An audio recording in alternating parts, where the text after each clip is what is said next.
একটি দেশের সামগ্রিক অবস্থার উন্নতি করার জন্য অর্থনৈতিক অবস্থার পাশাপাশি প্রতিরক্ষা নিরাপত্তা ব্যবস্থা জোরদার করাও অত্যন্ত জরুরি।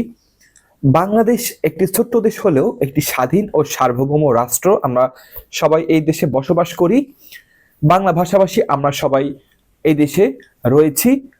এখন বাংলাদেশের প্রতিরক্ষা নিরাপত্তা ব্যবস্থা জোরদার করার জন্য সম্প্রতি ভ্লাদিমির পুতিনের দেশ রাশিয়া বাংলাদেশের নিরাপত্তাকে আরো শক্তিশালী করতে অত্যাধুনিক হেলিকপ্টার পাঠাচ্ছে।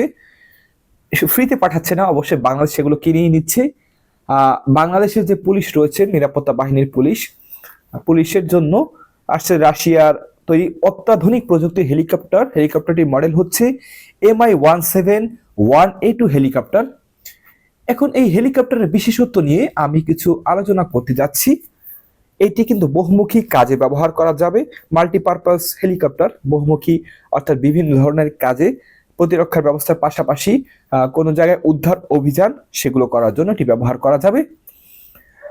এই হেলিকপ্টারটি তৈরি করেছে কি, সেটি হচ্ছে রাশিয়ার রাষ্ট্রায়ত্ত প্রতিষ্ঠান রোস্টেকের অন্তর্ভুক্ত রাশিয়ান হেলিকপ্টার কোম্পানি তৈরি অ্যাডভান্স মডেলের MI-71 সিরিজের দুটি হেলিকপ্টার হাতে পাচ্ছে বাংলাদেশ। আপনারা নিশ্চয়ই হয়তো শুনেছেন, মিডিয়াতে ইতিমধ্যে দেখেছেন যে রাশিয়ার হেলিকপ্টার বাংলাদেশে আসতে যাচ্ছে। এর মধ্যেই কিন্তু ইতিমধ্যে হেলিকপ্টারগুলো পাঠানোর প্রক্রিয়া শুরু হয়ে গিয়েছে।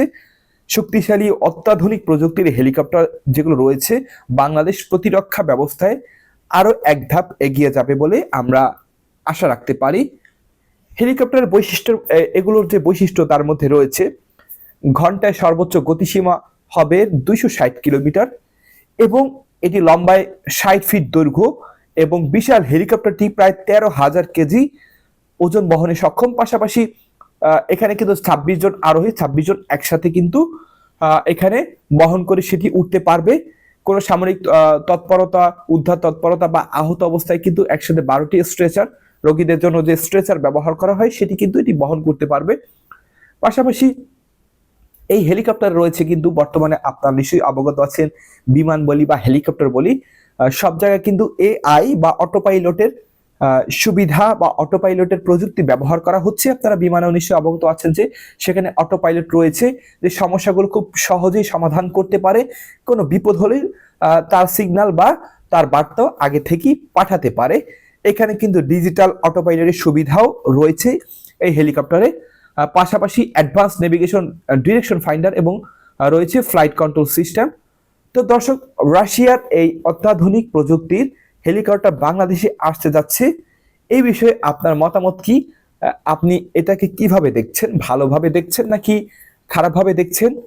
আপনার সুচিন্তিত এবং গঠনমূলক মতামত জানাতে পারেন আমার এই ভিডিওর কমেন্টে।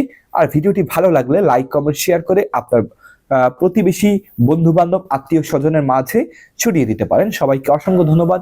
সবাই সুস্থ থাকবেন, নিরাপদে থাকবেন সেই প্রত্যাশা ব্যক্ত করে বিদায় নিচ্ছি। আমি মোহাম্মদ তারেক জামিল। সবাইকে অসংখ্য ধন্যবাদ। আল্লাহ হাফিজ।